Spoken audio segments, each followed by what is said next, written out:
എന്നും പ്രശ്നങ്ങളുടെയും പ്രതിസന്ധികളുടെയും കളിത്തോഴനാണ് മനുഷ്യൻ. ഈ സമയങ്ങളിൽ ഒരു തീരുമാനമെടുക്കാൻ അയാൾ നന്നായി കഷ്ടപ്പെടും.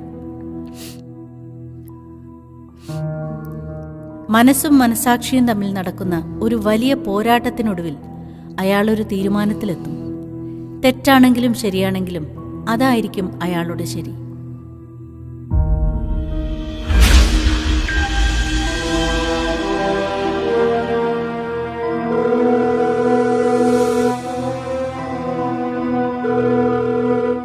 ഹലോ, ഇത് ബായുടെ നമ്പർ അല്ലേ?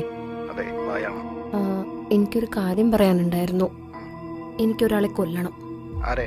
അത് നേരിട്ട് പറയാം. ഹലോ ഹലോ, നിങ്ങൾ ആരാണ്? Hello hello.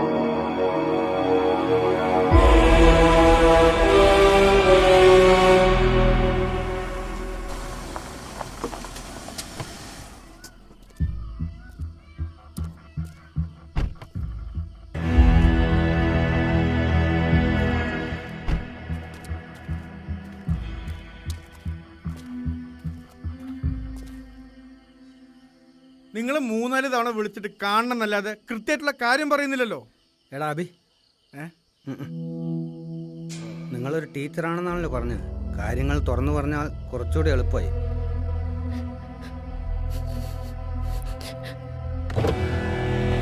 നിങ്ങൾ ആരാണ് എന്താണെന്നൊക്കെ എത്ര തവണ ചോദിക്കണം? ചുമ്മാ ഒരാളെ കൊല്ലാന്നൊക്കെ പറഞ്ഞ. അഭി, ഞാൻ ആദ്യമായിട്ടാണ് ഇങ്ങനെയൊക്കെ.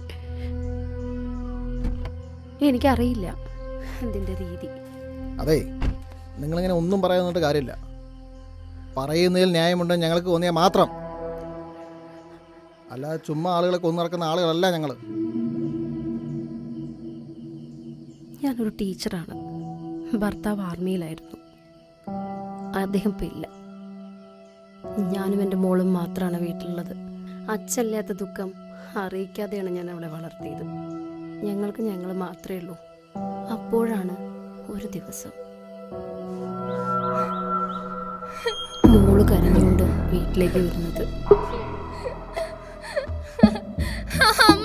എന്താ കാര്യം എന്ന് അന്വേഷിച്ചപ്പോ വീടിൻ്റെ അടുത്തുള്ളൊരു പയ്യൻ പുറകിൽ നടന്ന് ശല്യം ചെയ്യാത്ര. ഞാൻ അവളെ സമാധാനിപ്പിച്ചു. ഇനി അങ്ങനെയൊന്നും ഉണ്ടാവില്ല എന്നും പറഞ്ഞു. ആരാത്? വീടിൻ്റെ അടുത്തുള്ളൊരു പയ്യൻ തന്നെയാണ്.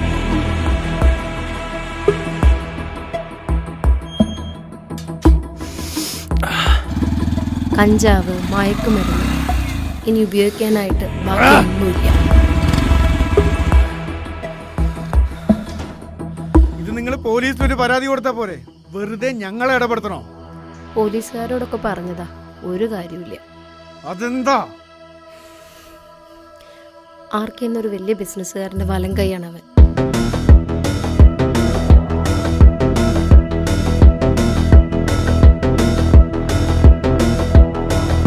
അതിന് അഭി, അവര് പറയട്ടെ, ടീച്ചർ പറയൂ. അന്ന് ഒരു ദിവസം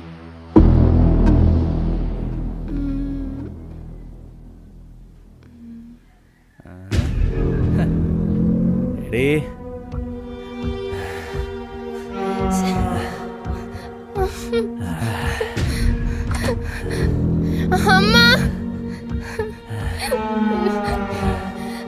ഇവിടെ പാടി.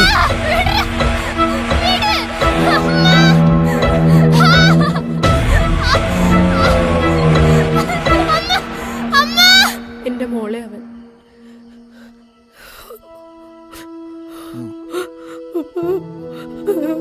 അവനെൻ്റെ മോളെ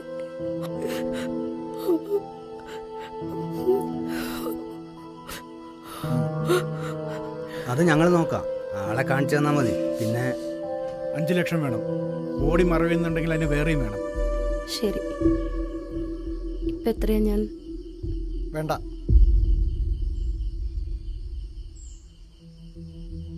പിന്നെ 1-2 കാര്യങ്ങൾ കൂടി പറയാനുണ്ട്. എന്താ അത്? അവൻ ഇപ്പം ഇടയ്ക്കിടയ്ക്ക് വീട്ടിൽ വന്ന് പ്രശ്നം ഉണ്ടാക്കാറുണ്ട്. അപ്പം അവിടെ വന്നാലും മതി.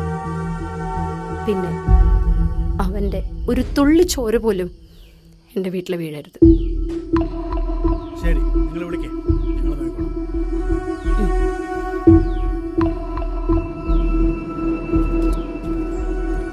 അപ്പൊ എങ്ങനെയാ കാര്യങ്ങളൊക്കെ? പ്ലാൻ ചെയ്യും.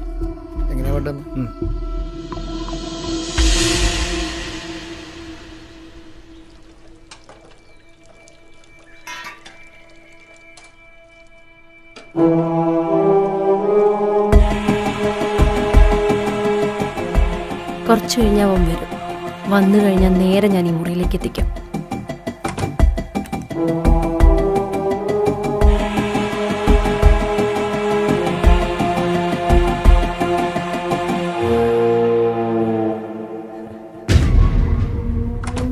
എടേ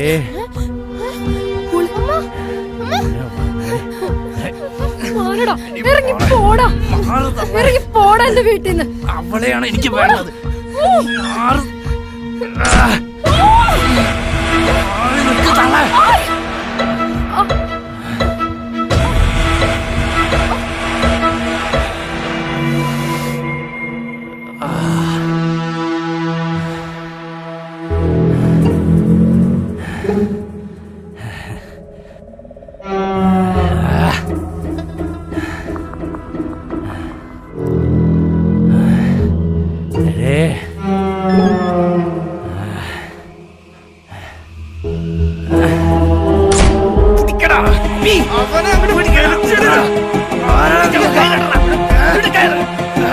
അവനെ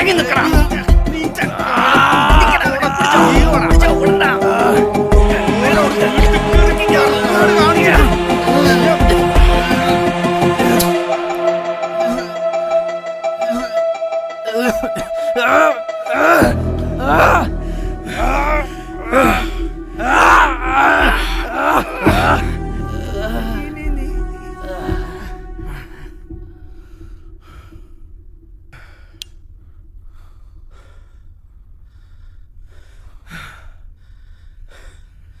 ബായ്.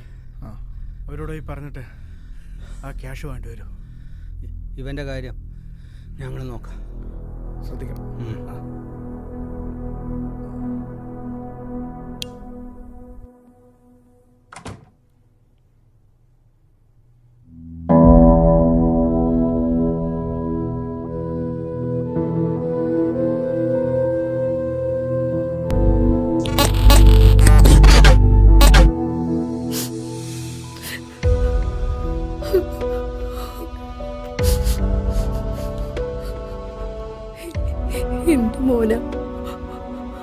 എന്റെ മോനെയാണ് ഞാൻ. അപ്പൊ ഈ കുട്ടി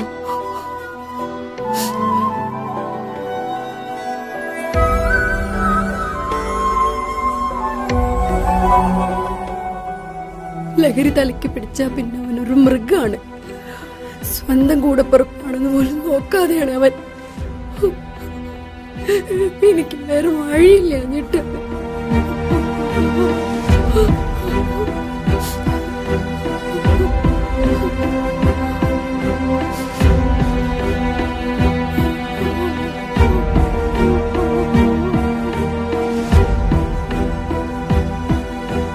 പൈസ ഷെൽഫിലുണ്ട്.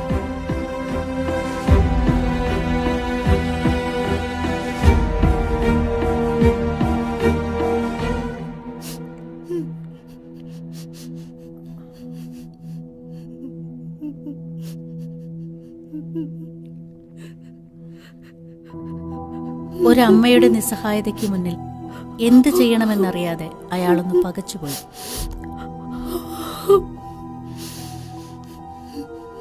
സ്വന്തം ബന്ധങ്ങൾ പോലും മനസ്സിലാവാത്ത വിധം, രക്തബന്ധത്തെ പോലും തിരിച്ചറിയാത്ത വിധം ലഹരി ആഴ്ന്നിറങ്ങിക്കഴിഞ്ഞിരിക്കുന്നു. മയക്കുമരുന്നിന്റെയും ലഹരിയുടെയും കൈകളിൽ നിന്ന് നമ്മുടെ നാട് രക്ഷപ്പെടട്ടെ. ഇനി ഒരമ്മയ്ക്കും ഈ അവസ്ഥ വരാതിരിക്കട്ടെ.